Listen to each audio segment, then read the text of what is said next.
Hey, Tom. Go ahead, Tom. There's already restrictions on what the definition of marriage is. Trying to redefine it is not a right. Do you think that this type of legislation would open the door to three-way marriages or marriages between people and animals? Those are two talking points I hear. Well, you aren't going to hear the people and animals argument from us, except there is historical evidence on other types of marriages, like polygamy. But additionally, there are restrictions that are put on marriage, and there's a reason for that. Now, here, trying to redefine marriage is it's not quite in the Constitution.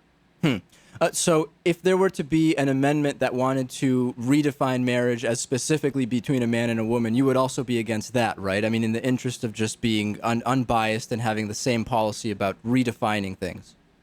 Well, that's not redefining marriage when you're defining it between one man and one woman. Well, but if it were already defined that way, Abbie, would there be a need to do that again? I guess is when I think about the Defense of Marriage amendments, where it needs to be said, we will say it is between a man and a woman. If it's already defined that way, there wouldn't be a need to do it again, would there? No, I don't think so. So I don't understand that, Tom. Explain it to me. I would think you'd need to explain to me how it's not defined already as between one man and one woman, beyond some usual liberal judges' rulings in a handful of states. But this particular judge is a libertarian appointed by a Republican, right? So which liberal judge are you talking about? Judge Walker had a personal stake in this ruling, which, the San Francisco Chronicle has even reported about, and we're the first ones to report about. So I don't think his judgment actually should be well taken on this case. Abbie, what do you think about that? And we're speaking with Abbie Goldberg, professor of psychology at Clark University, and Tom McClusky from the Family Research Council. The argument that this particular judge was in some way biased or not capable of making a fair decision. What's your thought on that? My opinion is that who would be impartial? If one sexual orientation is sort of on trial here, would a heterosexual judge have been impartial? I mean, it seems like a silly argument to say that because he might or might not be gay, that has some relevance in the case.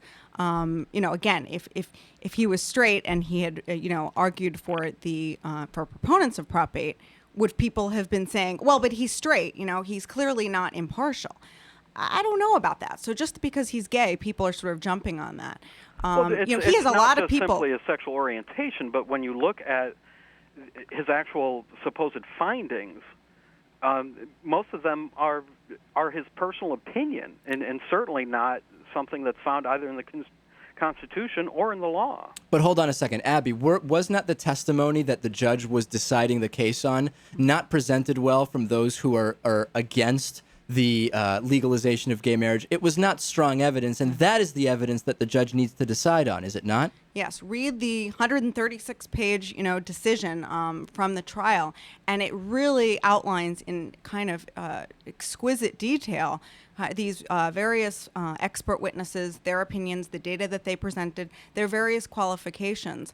Unfortunately, for proponents of Prop 8, the data really doesn't support supporting it. I mean, it's really hard, I think, for anyone to argue, reading this document, how he could have possibly found for the defendants. What do you think, Tom? I mean, did your side here in this case just blow the case? I think the case was more or less stacked against him at the beginning. I mean, there were precedents he did not cite in his case.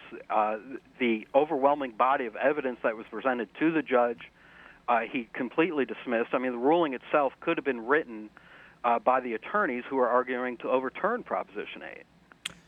I want to, in the last minute or so we have left, I want to just open up and throw out, not a monkey wrench here, but just another thought about this entire issue.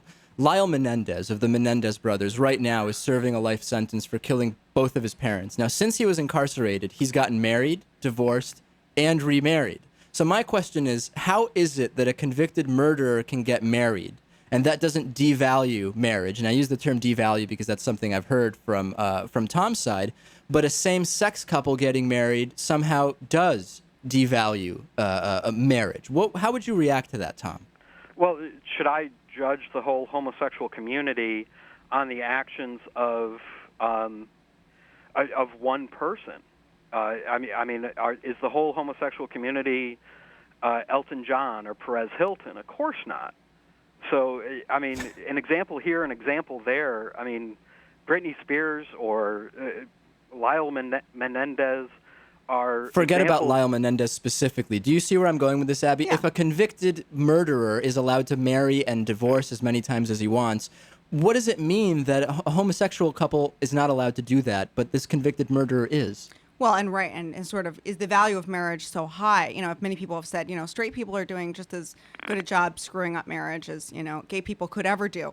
But, you know, the fact is, and I'll just put this out there, is that, you know, there's a lot of data that suggests that in the countries where same-sex marriage has been introduced, in Massachusetts, you know, we've had marriage rights extended to same-sex couples since 2003. There have been no changes in marriage rates or divorce rates in heterosexual couples. There's just a continuation of existing trends. So we have the data that actually supports that there is no effect on the institution of marriage.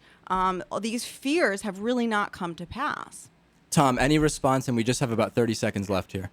There has also been overwhelming evidence on the other side that shows that such relationships not only affect marriage, but can affect other heterosexual marriage or partnerships as well. So, what data is that? Because I've looked at data from the Netherlands and Massachusetts. Well, I do know that, I mean, off the top of my head, I do know that Stanley Kurtz has put together quite a body of evidence showing that in the Netherlands that such cases are like this. So I think right now it's just a matter of dueling facts. Well, we will do the research and we will present all of the evidence. I want to thank both of our guests. On the phone, Tom McClusky, Vice President of Government Affairs for the Family Research Council, and in studio, Abbie Goldberg, Professor of Psychology at Clark University, renowned expert in the area of lesbian and gay parenting, also the author of the book, Lesbian and Gay Parents, Research on the Family Life Cycle. Thanks to both for being here and for calling in today. All right, thank you.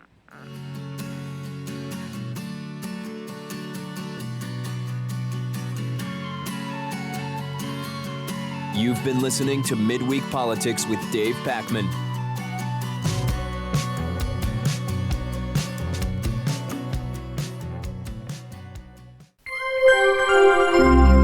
Midweek Politics is made possible in part by CSR Wire, the corporate social responsibility newswire at csrwire.com, by DIF Design, specializing in custom business websites at difdesign.com.